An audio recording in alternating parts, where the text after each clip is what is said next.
I am so happy that we're finally doing this. I feel like the topics that we're going to be discussing over the coming weeks are so important and are going to help so many people out there. So finally, thank you for taking the time to do this with me. Yeah, thank you. Thank you for inviting me. It's a pleasure. So the reason for my excitement is, I feel like we are discussing something that has so much stigma around it, so many taboos. You've been working with psychedelics, plant medicine for so many years now with so many people. And without a doubt, this is the new frontier in mental health, in psychiatry. So I feel like on one side, there is this huge potential to help so many people, and at the same time there's so many misunderstandings and so much fear around it. And I hope that what we'll be doing, you and I, is trying to kind of dissect this a little bit more and explain to people what's really behind it. Well, yeah, I mean, and all of what I'm going to say is basically, it's just my point of view, right? Why are these kinds of journeys, specifically those involve psychedelics, so important? I mean, why do we believe in these experiences have the power to alter our reality in such a deep, lasting way? Now, people, when they have this type of experiences, often describe themselves in a journey into going into the core of existence, or merging into something much larger than themselves, and feeling of oneness, right? Oneness with the universe, with source. And why do we believe these journeys hold so much value? Well, I mean, why do we seek these kinds of experiences in the first place, right? What is it about the human experience that makes us crave something beyond the everyday, something beyond the physical? And I think the answer might lie in the simple fact that we know deep down that there's more to life than meets the eye, right? There's a sense that while we live in this material world, there's a deeper truth, a greater connection with something infinite. I'm so glad that you mentioned that, because I think that, deep down inside, a lot of us struggle with this feeling, and different periods of our life of feeling empty or not satisfied, or hopelessness. And there's a scale to this, of course. There's people that struggle with trauma, PTSD, depression, and there's people that go through phases where they are experiencing this. And you know this is in essence what the treatment of psychedelics, what it's trying to find a remedy for. So why do there's so many clinical studies coming out now, so much research that is showing that these medicines have significant clinical improvement for people that are suffering from these things that we just mentioned. And why do you think that this oneness is the key to feeling better? Of course. Well, why is it important? Why do we need to experience that unity, that oneness with source? The truth is, in our day-to-day life, I mean, we often feel disconnected, not from each other, but from ourselves, from the universe. We identify with our bodies, our personalities, our circumstances, and we forget that we're part of something far greater, right?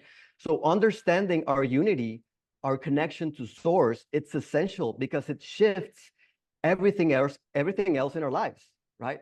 So when you come back, right, from a deep meditation or a deep psychedelic experience, it's not only about the experience itself, it's about how the experience restructures your perception, and you begin to see the boundaries between you and the world around you are much thinner than you thought. And you understand that you're not just a separate being moving around the world. You're part of the world, part of the universe. Just to tell people out there, the mystery around who you are. So you are a shaman. You've worked with, I'm imagining, thousands of people at this point all over the world. And I think the big word here that we always hear with this is the dissolution of the ego. So I think let's even take it a further, like a step back before we talk about oneness, and help people understand, because I think there is a misconception even around the word ego. And is it good for us? Is it bad for us? why is this, the experience of, the ego going away, us feeling like we are part of everything around us? Why is this important? So what is ego? From my point of view, ego is just a reflection of energy, of consciousness, creating this, this persona. Mm. Um, the way that I like to explain it, the ego, it's a program, it's a conception we've been brought with, and it's as we're as we're growing, we have these belief systems, these ideas, these concepts of how we should behave or look or act upon. And that's how I would like to call the ego, the program, like the way we're building ourselves.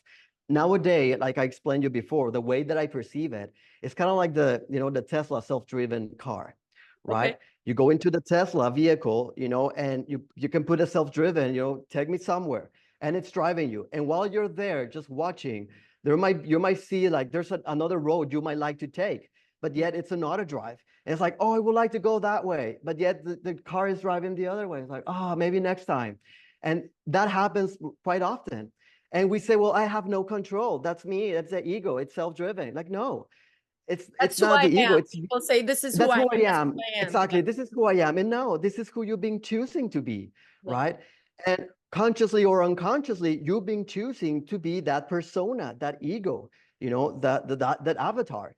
Yet when you have these experiences and you realize that you're not only the driver, not only the car, you're all that is, then you realize that all the time it's been an autopilot, and you can grab the steering wheel if you choose to and say, no, I want to go that way. I love the example that you gave of the Tesla, the auto drive. I think what we don't realize or perhaps forget is that the agency that we have, I think life sometimes makes us feel like this isn't even a car. Like we can't actually put our hands on the steering wheel and go in a different direction. And you laugh, but I know that, there are so many people out there, myself included, at different points in my life where I felt like, no, I can't go in a different direction. It's just taking me there. And so when you start to understand that you have that power inside of you to actually steer in a different direction, I want you to break down for us how that power understanding comes from the ego going away. Hmm. Well, in these sessions, what you experience, it's that you truly understand oneness. Okay. When you feel that connection to source, you realize again, you're not alone, you're not isolated, So let's right? tell people what source is, because I think source is something kind of we hear now so Yeah. often, and I think people are not really very clear about what source actually means. So when we say God, we might be referencing to God, the quantum field, source, love, energy, all that is, just to name a few, it has 1,000 words, 1,000 names, Yes. it's called upon many ways and many forms, yet it's just an idea, it's a concept. That's why we cannot grasp it. That's why when we have these experiences, we merged into all that is, and we realize that everything else, they are really just stories, creations of ourselves. That's amazing. I'm so glad that you ended with that, because it's literally, the feeling that if everything around me is me, then I have the potential to do anything and go any way and give any definition to what's happening. I let's go back to that, the perspective shift, because I know when I went through this experience, you know, I I've done therapy, I've done, my meditation, readings, it's something I've always been interested in my life. And I know that the direction that, often is, gratitude, shifting perspectives on what's happening to you, knowing yourself, understanding who you are, all these things that we get told this is what we must do. But then Mm. it's knowing, reading it, and actually understanding it, feeling it in your body is two very different things. Yes. It's like somebody tells you you should look at the situation in a different way, and you're like, yeah, I should, but then how do I actually do that is it feels like a very big leap, very big jump. Tell me how you Mhm. help people do that. You start to reframe how everything relates. You Okay. know, our relationships, our challenges, our purpose. So when you realize that you're just not an individual navigating through a chaotic world, yet you're part of this greater unified energy field, you stop feeling small. You stop feeling like life is something happening to you. And instead, you realize that you're co-creating your reality with the universe. You are source manifesting your human experience, right? Um, That's a big word. You are source manifesting your human experience. Let's unpack that because I know you work in this every day. So for you, that's become like a, that's just what life is. But I think for a lot of people hearing you, they're like, I'm not manifesting my experience. It's like, I want to have $1 million. I don't have $1 million. So how am I manifesting? well, I mean, how do you manifest things? Joe Dispenza, he often talks about how everything in the universe is energy, right? We're energy, our thoughts are energy, and the world around us is energy. Um, so by having these experiences, you realize that you enter into that energetic realm. So when you get that, I wrote it here. In Joe Dispenza, it's like your emotions create your thoughts, your behaviors, and that reinforces your reality, right? So again, when we have these experiences where we tap into that source divinity, all oneness, where there's no boundaries or limitations, and we step back from the mind, from the conceptualization of the mind, and we see it from above that there's more than the eye can, meets, and there's more to it.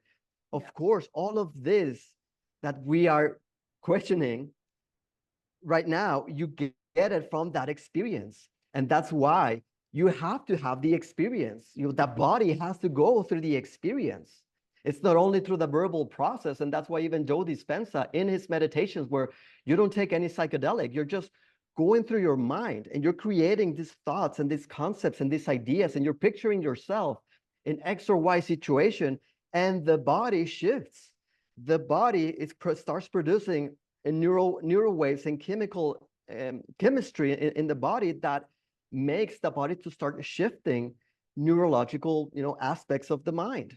I'm so glad that you brought up the neuroplasticity aspect of all of this, because I think sometimes people, when we talk about psychedelic experiences, psilocybin, ketamine, ayahuasca, bufo, all these different things, people get lost in the woo-woo of it, like, oh my God, it's gonna be amazing. I'm gonna see colors but the research is showing that these drugs induce neuroplasticity in the brain.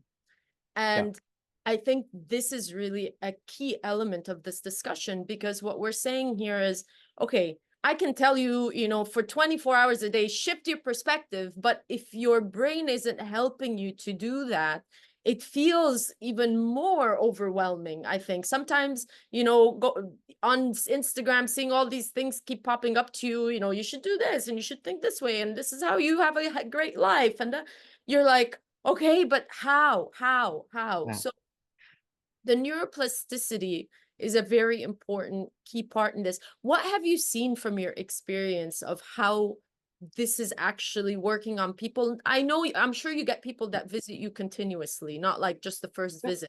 What do you yeah. see as a shift? Well, I mean, before that, like you asked, we need to know, like, why do we get stuck, right? Yeah, And because that feeling, it's frustrating for some, right? 100%. Because For you read all the all. I don't books. think this is for some. I Yeah, think this is for yeah. all. Of course, I mean, you've read all the books, you've done the affirmations, even you try positive thinking every day, but you still feel nothing. Nothing is moving. Here's the thing: getting stuck often comes down to being out of alignment, right? Think about it. When you're feeling stuck, it's usually because your energy, your thoughts, and your beliefs are out of sync with what you want to create. So it's Yeah. like trying to drive a car with the brakes on. You can push as hard as you want, but if there's something holding you back, you're not going to move anywhere All these forward, car right? examples that you keep coming up with. Yeah. But here's the question: what beliefs of fear might be acting those breaks in your life? Maybe it's a belief that you're not worthy of abundance. Maybe it's a fear of failure or a fear of success. But even that, there's people that are fearful of success. And this subconscious blocks keeps us stuck because they're running in the background, even if we're not fully aware of them. But here's the good news. Once you realize what's holding us back, we start to get unstuck. How? By shifting our focus from what's missing to what's already abundant in our lives. That's the thing. What if with the key to unlocking abundance isn't about chasing more? It's about recognizing the abundance that already exists. Okay. That's the thing. We're just aligning into the abundance, which is our natural state. Yes. Remember, an abundance is nothing. It's not something that we chase. It's something you align to. You are already abundant, and the universe, it's already there, ready to reflect that back to you. So is it about accepting where you're at, or is it about feeling like you can change your life completely? Joe Dispenza brings this, and Bashar, this with someone that I also puts words very beautifully into this. They call it the great mystery back then, our ancestors. Now they call it the quantum realm. The quantum physics, or what Joe Dispenza mentions, is that everything exists. Everything, it's already there. And what we're just doing, we're shifting our point of view. Our reality doesn't change our point of view. Our point of view changes our reality. Right. Wait, say that again. Our reality doesn't change. Explain that to our point of view. Yeah. Our reality doesn't change the way we think, as within, so without. Everything is a reflection. Say, for example, if you see yourself in a mirror and you were, painting, your lips with lipstick, and you messed it up, you don't clean the mirror, you clean yourself, right? Yeah. If you did a document in Word, and you print it and the paper comes out, there's a wrong mistake, you don't correct the screen, you correct it from the inside. You do again the correction from the inside of the computer, right? Yeah. So all of the external, it's a reflection of the internal. So what are my thoughts, emotions? What am I creating that's being the reflection of my, of my thoughts? I think so if I'm thinking of black, most probably what I'm going to receive is more that resembles that energy, which again, we call it lack, or, difficulty, or it's too intense, or whatever that is. When we say that, we're just basically creating more of that. You brought up such a simple example, but it hits home that with everything in our life, we usually, fix it from within. We have the agency to do it, but when it comes to our emotions and our life, it's very hard to take ownership of that and responsibility. We always, oftentimes, again, depending on our level of, awareness and consciousness, we tend to say, no, that there's something on the outside that needs to change so I can feel better on the inside.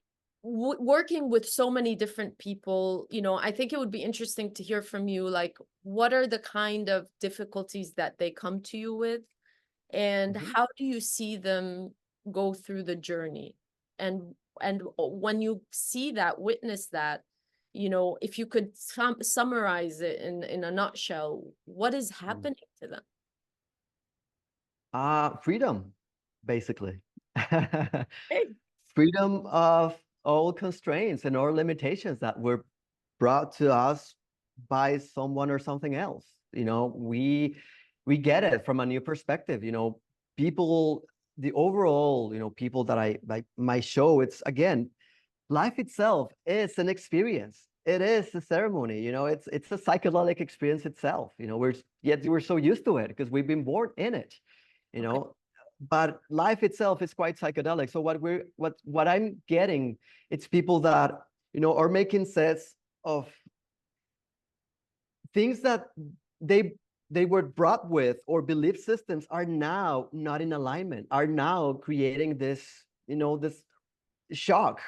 It's like, it's not computing, it's not going through. It's like, yeah, I get it, I understand what you're saying, but it just doesn't resonate with me. And there's that sense of disconnection, of uncertainty of what do I do, because I think I don't know, because there's so much information out there that we are distracted. right? And this experiences, that's why they call it entheogens, because what entheogens, the Greek word of entheogens, it's the God within. So when we take this Say that this again. tool, Can you say that word for us? entheogen, Entogen. entheogen, yeah, Okay. entheogens comes from the Greek word the God within, right? Okay. So that's why when we take this substances, and I'm gonna do a side note here. I like to call this tools. I don't like to call them medicines because nobody is sick. From my point of view, nobody is sick.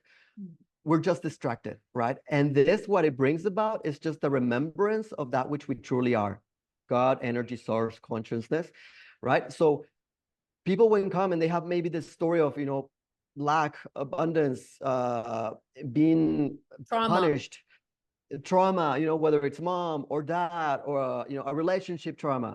Yeah. And when we have these experiences and they are able to connect with that unity, they realize that they as well, their parents or whomever created that trauma, they also are experiencing life for the first time. Yeah. Nothing is really personal. Nothing is wrong. It's really just information, because we live in a duality where right and wrong, good and bad, up and down. There's always a rightness in the wrongness. What, if I'm understanding this correctly, when these people come to you with all these kind of difficulties and challenges that they're going through in their life, and some of them I'm sure are quite horrific, and Yeah, it's not saying that those things, that pain did not exist, but what then happens, that shift, is that when they understand that they are the same as that person who is creating the pain for them, it almost becomes like a humbling experience to understand that, you know, I could have been on the other side of this. of course. And so Yeah, you can't hold on so much anymore to the pain. yeah. And let's pain, it's something every of us experience. It's part of what makes us human, right? Yeah. Whether it's physical pain, emotional pain, discomfort of change, we all face it, right? But here's where it gets interesting. What if pain is not the problem? What if pain is just a signal, a message from our body or our spirit that something is shifting, something is asking for our attention? Curiosity transforms pain into something to run from, and to escape into something that we can explore and ultimately grow from that. You know, these I love that you said these are tools. They're not, you don't like to call them medicines, because that opens up the also the understanding that it's not like you just get, dependent on psychedelics. It's Mm, just one modality, but there are gurus all over the world that use meditation, that use energy, that use different kind of holistic modalities to reach that state. We know people can reach this state of oneness even through near-death experiences. It doesn't have to be through this realm of psychedelics. of um course. it's just gets you to that place of closer to spirituality and understanding. But at the same time, going back to where we started with the stigma and the taboo, these things have very scary names. The God molecule, the vine of death. It Mm. is it is scary when you're thinking that you are, taking your own 2 feet and walking into this. Do you think you have to be brave to be able to do something like this? I think you have to be curious more than brave, because where is that brave action coming from? Why are you brave towards something? Unless it's because it's causing you a little bit of fear or uncertainty. Oh, I'm gonna be brave because, oh, that's too intense. If it wasn't intense, will it be brave as well? What is bravery? So some people even will say, oh no, I have to enter with respect. What is respect? Again, they're all just concepts. What I would say is go in with curiosity. Like, what could happen? What is this about? Just like life, you know, we're so afraid of life instead of approaching life with curiosity. You know, what could happen tomorrow? Instead of, oh, what's going to happen tomorrow? Oh, what's going to happen if I quit my job? Like, what could happen? What other possibilities and opportunities are out there waiting for me if I really like let go of this work? What could change? What could change if I let go of this relationship that, to be honest, is no longer serving me? It served me to a certain point, yet what else? What else is available for me and for her? You know, because it's a co-creation, So if right? someone is watching us and thinking, "Oh my God, I could never do this. This sounds so scary." I think the answer to you guys watching us is what could happen. Maybe, the best thing in the world, maybe not. It's Yeah. everything passes, you experience it, it goes through you. It's just another experience in this life. And I think this is just, the tip of the iceberg. There's so many more questions and things that I would love to know more about. And I'm sure people watching us do too. So we're going to have to get you back here again for a little bit of a deeper dive into this mystic world. Yeah, let's do it. Why not? I'm more than happy to share this information and my own personal experience. Thank you.